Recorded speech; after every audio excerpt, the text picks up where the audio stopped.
Hey, it's Sarah again, and I'm glad you joined me. I guess I'm on a vlogging kick again, video blogging kick.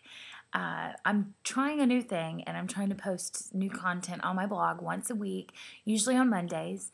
And I figured since I had some makeup on today and my hair was decent, that I thought I would go ahead and just do a video. So today I want to talk about getting involved, stepping out, getting your feet wet, jumping right in the middle of what God is doing and how God is working in the world around you.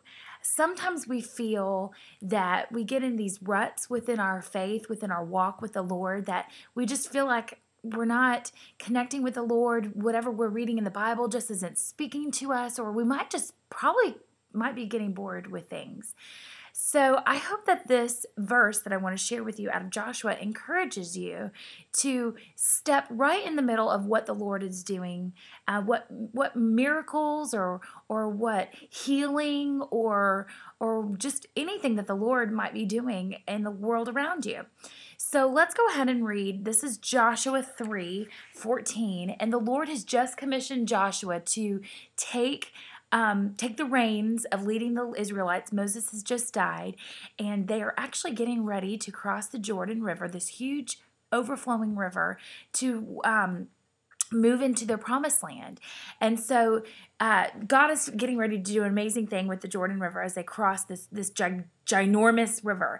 And so Joshua 3 verse 14 says, "So when the people broke camp to cross the Jordan, the priests carrying the Ark of the Covenant went ahead of them. Now the Jordan is at flood stage all during harvest. Yet as soon as the priests who carried the ark reached the Jordan and their feet touched the water's edge, the water from upstream stopped flowing. It piled up in a heap a great distance away at a town called Adam in the vicinity of Zarethan, while the water flowing down to the sea of Arabeth, the salt sea, was completely cut off. So the people crossed over opposite Jericho. The priests who carried the Ark of the Covenant of the Lord stood firm on dry ground in the middle of the Jordan, while all Israel passed by until the whole nation had completed the crossing on dry ground." So, just to kind of backstep a little bit, when Joshua was giving the priests who were basically leading the crossing of the Jordan River, he was giving them these instructions: take the Ark of the Covenant, step into the water, and once you step into the water, the Lord is going to stop the flow of the water. Now, can you imagine this water stops, so it's piling up on one side. All this water just stopped. Now, I imagine it's piling up in the wall. And then on the other side of the area of where they were going to be crossing, it kept flowing. So there was dry ground. This was miraculous, just like what happened with the Red Sea. But I have to imagine, and I don't think I could blame them, that the first dude who set his foot in the water was a little bit hesitant. This is a massive flowing river, and he probably just dipped his toe in and just kind of test things out, because as soon as they put their foot in the water, then the Lord would stop the flow of the water. So it took faith on the part of these priests to jump in the middle of what was going to be this great miracle of God. And so that encourages me, because I have to think, like I said, that they were a little bit hesitant, but they did it anyway. And then they got to experience being in the middle of this miracle, the middle of dry ground, and seeing the water build up, and all these people, millions of people, passing by on dry ground. So the way that I hope that this encourages you, is that if you're feeling, like I said before, if you're feeling like you're just in a bored spot, maybe with your walk with the Lord, jump on in. It's okay to be a little bit hesitant.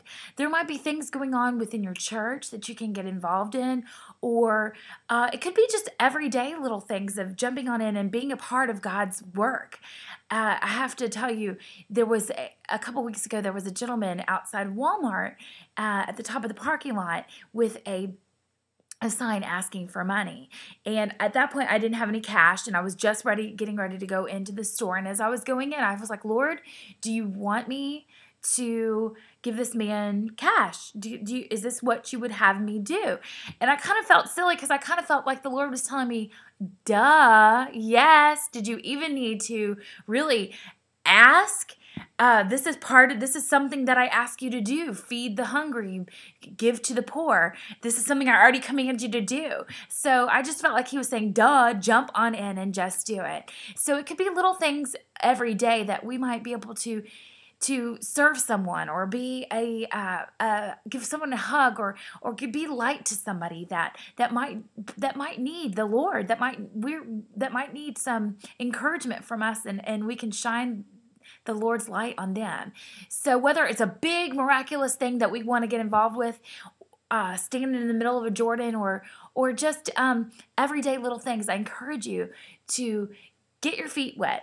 After you dip your toe in with some hesitancy, go ahead and jump on in just like those priests did, because it will sure energize your walk with the Lord. It will sure energize your faith and renew your spirit, so that you will be continuously looking for ways to jump on it in the water and see God's work. And the thing about it is, one last thing I want to leave you with is that when we're getting involved in things that we know, or that the Lord is just doing great things around us, when we jump on in, we have to remember that it's actually His work going on.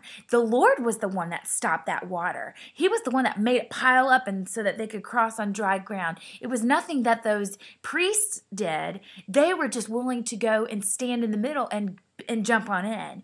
So be not afraid. It's the Lord doing the work through you. So all we got to do is get our feet wet. Jump on in, splash around, and see what the Lord is doing around us, and be involved. So I encourage you to just jump on in, and thanks for listening to me ramble for about 7 minutes now. And I hope that today you might find some way to be an encouragement to someone, and then in turn, the Lord blesses you. Have a great day wherever you are. Bye.